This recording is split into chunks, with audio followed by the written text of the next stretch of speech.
Assalamualaikum, bertemu lagi dengan kita Dolan. Kali ini kita akan menjelajah di daerah Pasuruan, lebih tepatnya di makam Kyai Abdul Hamid Ahmad di daerah Pasuruan.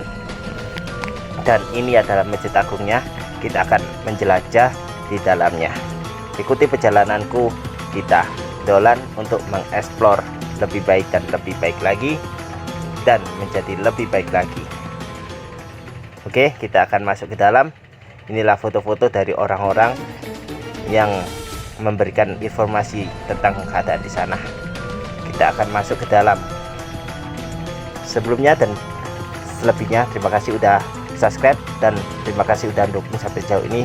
Niscaya akan dapat pahala Allah Subhanahu wa taala dan akan mendapat pahala yang berlimpah. Jika meringankan beban orang lain, maka Allah sendiri akan meringankan bebannya. Dan semoga sukses dunia akhirat. Selain makam Kyai Abdul Hamid, di sini juga ada makam Habib Jafar bin Saihon Asgab. Wow, di kota Pasuruan pasti indah.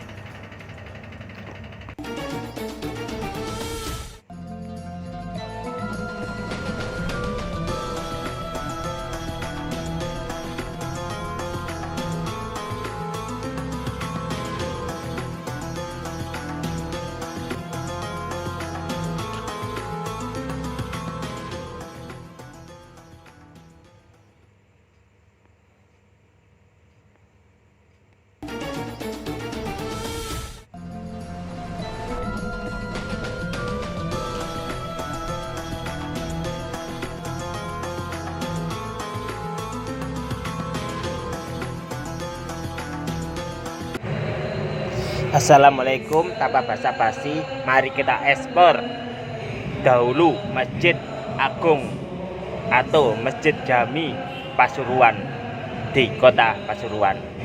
Kebetulan makamnya ada di belakang. Langsung aja kita eksplor nanti setelah kita review keadaan Masjid Jami Pasuruan. Oke, inilah kondisinya. Wow, keren amasin.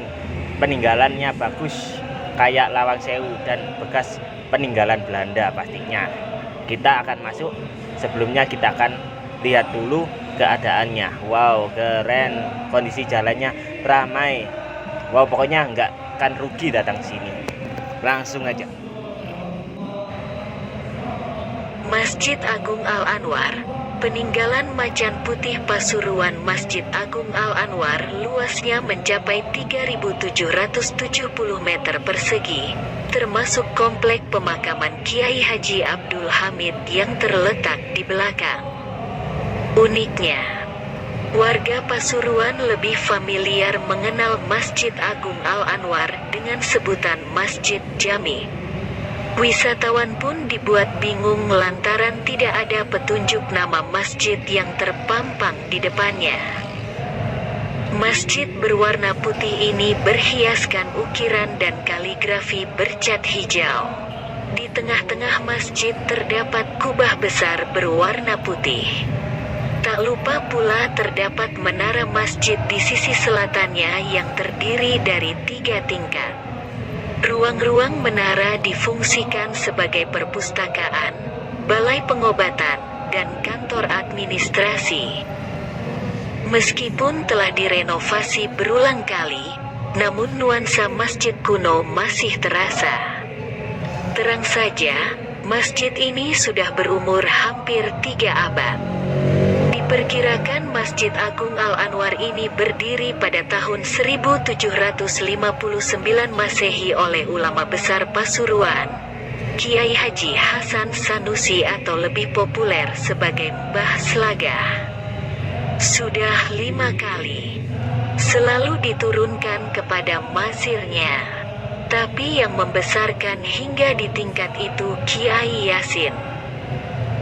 Luasnya hanya 1000 meter persegi. Imbuh Gus Duloh yang juga merupakan ketua Yayasan Pondok Pesantren Salafiyah. Masjid itu ada yang jami dan tidak jami. Masjid Agung Al-Anwar ini zaman dulu disebut Masjid Jami karena bisa dibuat salat Jumat. Terusan sampai sekarang, terang Ketua Takmir Masjid Al-Anwar Masjid Agung Al-Anwar terdiri dari 2 lantai. Seluruhnya difungsikan untuk jemaah laki-laki, sementara jemaah wanita diperkenankan salat di tempat terpisah yaitu Musala Al-Anwar. Pemisahan seperti ini memang terjadi tak hanya di masjid tapi juga komplek pemakanan yang telah menjadi budaya lingkungan sekitar.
Senin 20 September tahun 2021 aku dan Muis ke makam Kiai Haji Abdul Hamid Kota Pasuruan.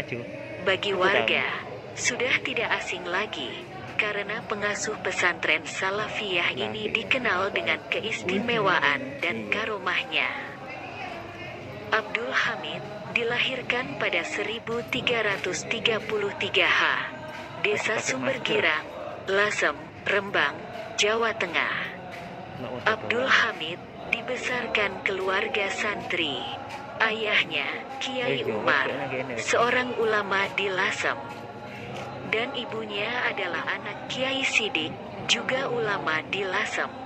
Kiai Sidik adalah ayah Kiai Haji Mahfud Sidik, tokoh NU. Beliau sejak kecil dipersiapkan menjadi kiai. Beliau belajar Al-Quran dari ayahnya.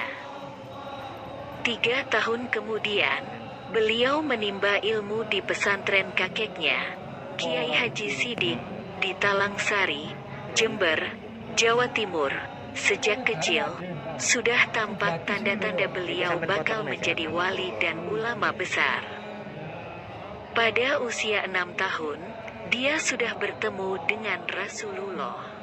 Dalam kepercayaan yang berkembang di kalangan warga Nuh, khususnya kaum Sufi, Rasulullah walau telah wafat sekali waktu menemui orang-orang tertentu, khususnya para wali. Bukan dalam mimpi saja, tapi secara nyata, salah satu karomah Kiai Abdul Hamid yang dipercaya warga Pasuruan, bisa berada di tempat lain dengan wujud serupa. Ini terjadi saat Habib Bakir Mauladawilah bertandang ke pesantrennya. Sang Habib yang pernah berguru dengan Al-Ustadzul Imam Al-Habar Al-Qut Al-Habib Abdul Qadir bin Ahmad Bilfaqih diberikan ilmu untuk bisa melihat sesuatu yang gaib. Pada suatu kesempatan datanglah Habib Bakir menemui Kiai Abdul Hamid Pasuruan.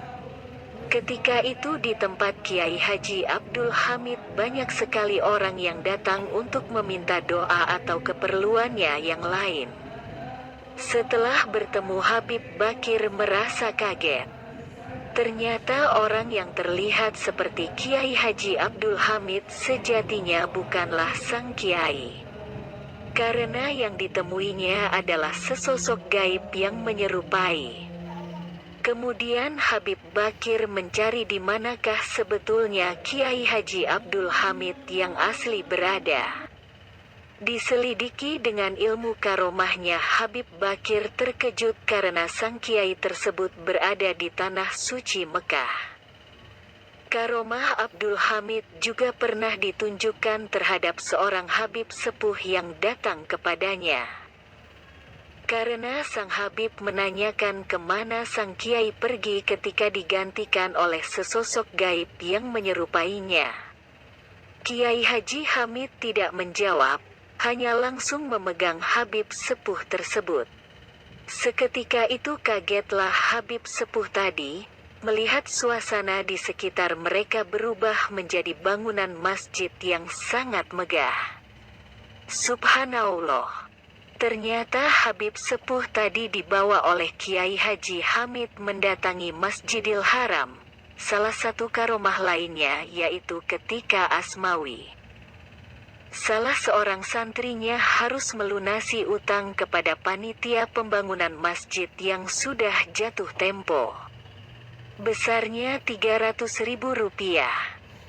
Cukup besar untuk ukuran waktu sekitar tahun 70-an.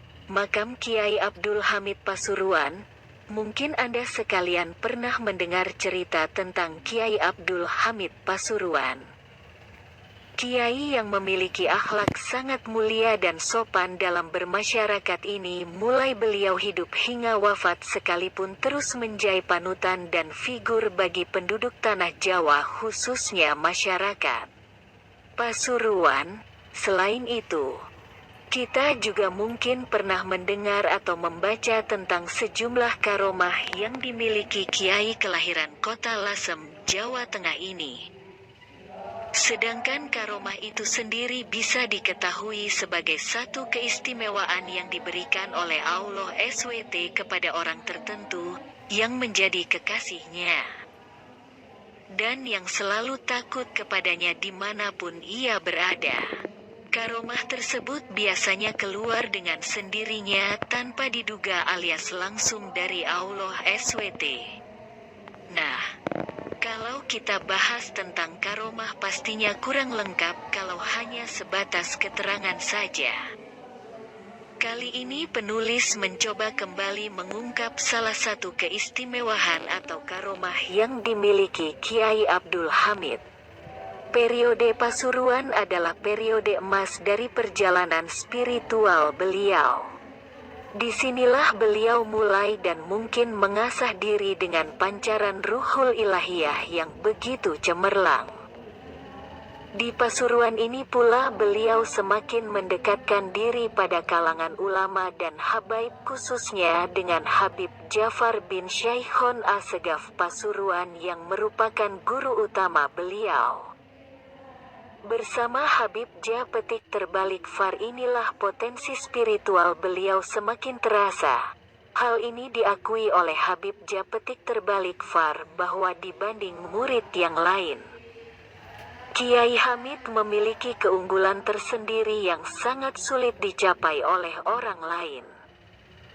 Kekaguman dan kepercayaan Habib Ja Petik Terbalik Far diwujudkan dengan dipercayakannya Kiai Hamid untuk menjadi imam sholat maghrib dan isya petik terbalik di kediaman Habib Ja Petik Terbalik Far.